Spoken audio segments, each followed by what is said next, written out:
जिला खैबर की वादी तीरा में सिक्योरिटी फोर्सेज और दहशतगर्दों के दरमियान फायरिंग के तबादले में दो सिपाही शहीद और 2 दहशतगर्द हलाक हो गए। 4 दहशतगर्द जख्मी भी हुए। हवाए नफ्स की है हुक्मरानी, लुटेरा कर रहा है पासबानी। बोल न्यूज के मार्केटिंग हेड आकाश राम ताहाल लापता, तफ्तीशी इदारे जवाब देने से कासिर। अहले खाना परेशान, बेटे की जुदाई में माँ गम से निढाल।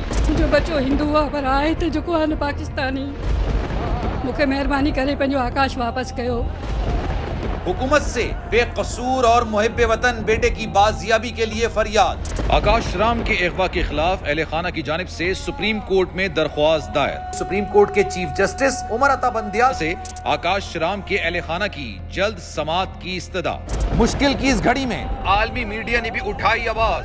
CNN, आज तक, इंडिया टुडे, टाइम्स नाउ समेत आलमी मीडिया ने आकाश राम के अगवा के खिलाफ दिया बोल का साथ। उफ क्या जुल्म है, बोल इंसाफ का मुंतजिर।